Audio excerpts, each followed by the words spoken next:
السلام علیکم ورحمۃ اللہ وبرکاتہ۔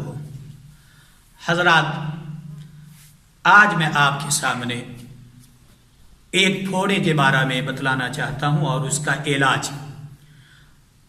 پھوڑا چاہے عام ہو یا یہ پھوڑا کینسر کا ہی کیوں نہ ہو، انشاءاللہ اگر آپ یہ دعا پڑھیں گے تو انشاءاللہ اللہ صحت کاملہ عاجلہ عطا فرمائیں گے۔ جیسا کہ حدیث میں ہے، سیدہ زینب بنت جحش رضی اللہ تعالی عنہا بیان کرتی ہیں کہ ایک دفعہ رسول اللہ صلی اللہ علیہ وآلہ وسلم میرے گھر میں تشریف لائے اور میری انگلی پر ایک دانہ نکلا ہوا تھا، یعنی پھوڑا نکلا ہوا تھا۔ تو اللہ کے رسول صلی اللہ علیہ وسلم نے مجھ سے پوچھا، اے زینب، کیا یہ تمہارے ہاتھ پر یہ کیا ہے؟ میں نے کہا، اللہ کے رسول یہ ایک پھوڑا ہے، یہ ایک دانہ نکلا ہوا ہے۔ تو اللہ کے رسول صلی اللہ علیہ وسلم فرمانے لگے، اے زینب، کیا تیرے گھر میں صفوف نہیں ہے؟ میں نے کہا، اللہ کے رسول صلی اللہ علیہ وسلم صفوف تو گھر میں موجود ہے۔ تو نبی اکرم صلی اللہ علیہ وسلم نے فرمایا، اے زینب، جاؤ وہ صفوف لے کر آؤ۔ میں وہ گئی اور جا کر صفوف لا کر آپ صلی اللہ علیہ وسلم کی خدمت میں پیش کر دیا۔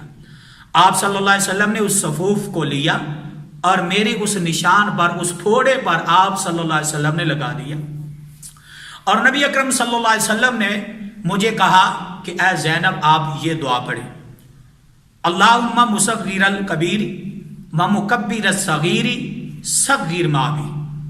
یہ دعا آپ دوبارہ پھر سن لیں، اللہم مصغر الکبیر و مکبر الصغیر صغر ما بی۔ آپ صلی اللہ علیہ وسلم نے فرمایا، زینب یہ آپ دعا پڑھیں۔ سیدہ زینب رضی اللہ تعالی عنہا بیان کرتی ہیں کہ جب میں نے یہ دعا پڑھی، فوری طور پہ میرے ہاتھ کی وہ تکلیف ختم ہو گئی، دور ہو گئی، اور اسی دعا کے پڑھنے سے آہستہ آہستہ وہ پھوڑا جو تھا وہ بھی ختم ہو گیا۔ حضرات محترم، یہ عام پھوڑا ہو یا کینسر کا پھوڑا ہو، اور الحمدللہ میں نے کافی سارے لوگوں کا علاج کیا ہے جو کینسر کے مرض میں مبتلا تھے، الحمدللہ وہ صحت یاب ہو چکے ہیں، اللہ کا شکر ہے۔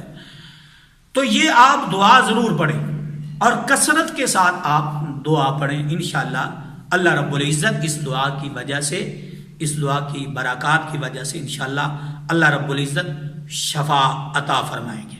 اور دوسری بات، جو صفوف کی بات ہے، ویسے تو اس صفوف کی وضاحت تو حدیث میں نہیں ہے کہ وہ صفوف کس چیز کا تھا، لیکن ہمارے ہاں جو پرانی خواتین ہوا کرتی تھی، جو پرانے لوگ تھے یا پرانے بڑے لوگ، پرانے بزرگ یا پرانی خواتین جو تھی، گھر میں وہ ایک صفوف بنا کر رکھا کرتی تھی۔ جب بھی بچے کو کوئی پھنسی یا پھوڑا نکلتا تو وہ صفوف لگاتی تھی۔ وہ صفوف کیا تھا؟ یعنی یہ کیکر کا جو درخت ہے، اس کا چھلکا اتار کر اس کو چھاؤں پہ سکھا لیا جاتا اور اس کو پھر رگڑ لیا جاتا کسی حمام دستے میں، اور یہ صفوف بن جاتا۔ پھر یہ آپ بھی آزمائیں، اگر کوئی کتنا بڑا بھی یہ پھوڑا کیوں نہ ہو، تو یہ صفوف بنانے سے، یہ کیکر کا جو چھلکا ہے، اس کو اتار کر آپ چھاں پہ سکھا لیں۔ سکھانے کے بعد اس چھلکے کو آپ اچھی طرح کسی چیز میں رگڑ لیں، صفوف بنا لیں، اور انشاءاللہ یہ صفوف جو ہے آپ جب بھی کسی بھی پھوڑے پر لگائیں گے، انشاءاللہ اللہ شفا دے دیں گے، بشرطے اس دعا کو آپ نے ضرور پڑھنا ہے، اللہم مصغر الکبیر و مکبر الصغیر صغر ما بی۔ انشاءاللہ یہ دعا پڑھنے سے اللہ شفا دیں گے۔ السلام علیکم ورحمۃ اللہ وبرکاتہ۔